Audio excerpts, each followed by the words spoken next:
So when we forget that we're a super attractor, we're pretty much doing all the things that are the opposite of being in alignment with our super attractor energy, and we block it. And I actually did this thing where I surveyed my Instagram audience, and I asked them, how many of you feel as though you're blocking your manifesting power? 96% said yes. Who in this room feels like you're blocking your manifesting power? Yeah, I can kind of see you. Yes, everybody's hands are up. Okay, thank you. So if you feel that feeling of you're blocking your manifesting power, let's begin by calling that out and getting super clear about what's up, okay? What is up with that? There's one big way that we block our manifesting power, particularly those of us in these spiritual rooms. And this is what I call the manic manifester. And you're going to know right away if this is you. This is the person who is like, oh my God, Gabby, I'm reading all the books and I'm like doing all the meditations and I'm like doing Kundalini and like I'm like mantras and I'm like feeling really good, but like I'm just not attracting what I want.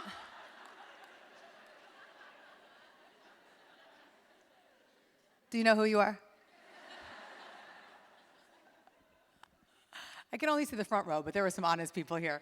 Yes, okay, good. So that manic energy, like, is that sexy? Like, no.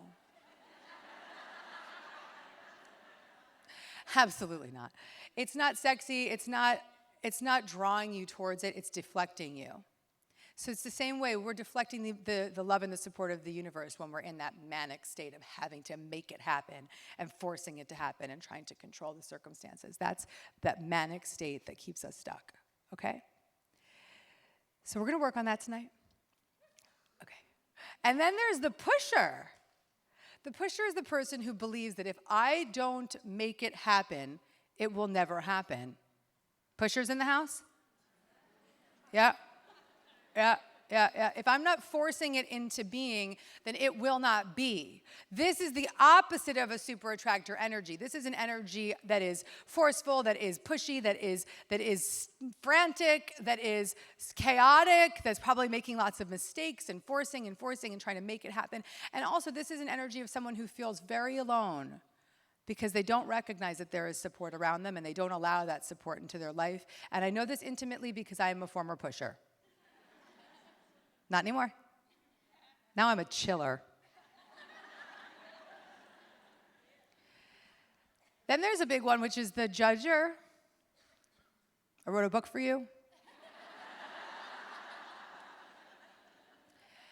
When we're judging and comparing and separating ourselves from others, ultimately what we're doing is turning our back on the universe, turning our back on God, turning our back on the real truth, which is that we are interconnected, that we are love.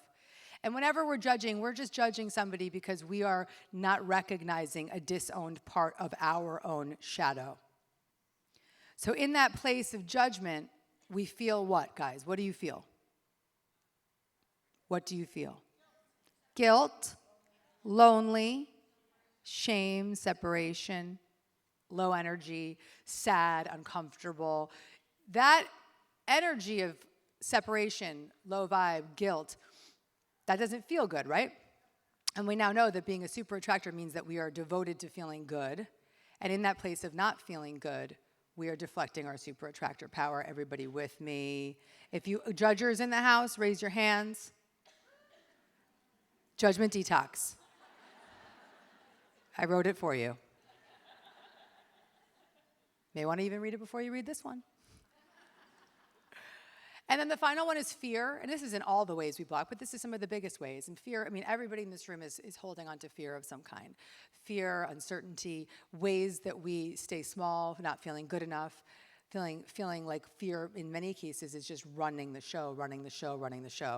And so we have to begin to undo our relationship with fear tonight and through the journey of this book so that we can reframe that fear one step at a time. And we're going to begin right now to reframe, undo, and establish a new pattern instead of the pattern of fear. Are you ready for that?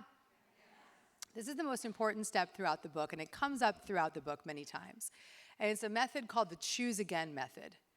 And this is a method that allows you to be in this constant dialogue with your fear, with your negativity, but not in a bad way, in a really valuable, important, and life-transforming way. So the first step is going to require that you start to pay attention to the negative thoughts and the ones that you particularly have on repeat. You all know what they are. Don't pretend like you don't. So first step, noticing that fear-based thought is there. And then noticing how it makes you feel. Then the second step is to forgive yourself for having the thought. And this is a big one because often when we forgive ourselves for having that fearful thought, what we do is we recognize that we are not that story. We are not that thought. The forgiveness dissolves the thought. You can also just forgive the thought altogether. If you're feeling like, I can't forgive myself. I'm not there yet, Gabby. Forgive the thought. Just forgive the thought altogether. Then the third step is to choose again. Choosing again is a simple step, but it is quite profound, and it requires our commitment and our desire to feel better. And when we choose again, what's simply happening is we're reaching for the next best feeling thought. And this is a really important message that I learned from Abraham Hicks, who are mentioned 23 times in this book, and I'm so grateful for their beautiful work that has inspired so much of this book. Yep. Choose again, reach for that next best feeling thought, and then once you feel a little bit better, reach for another next best feeling thought, and then when you feel a little bit better, reach for the next best feeling thought. Just backstage, I'm like, wow, I really booked myself so seriously this week. And I'm feeling like, whoa, tonight, and then tomorrow, all day tomorrow, and then on a plane, and then I go to a talk that night, and I was like, what did I do? And I started getting really in it and just upset about it, and then I was like, slow down, sister.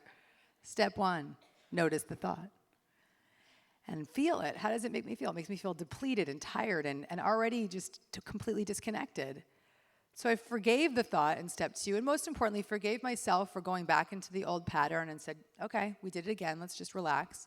And then I chose again, and I said, Gabby, you have 1,400 people coming to see you tonight in Los Angeles, and they're so pumped to hear what you have to say. You are fucking blessed, woman.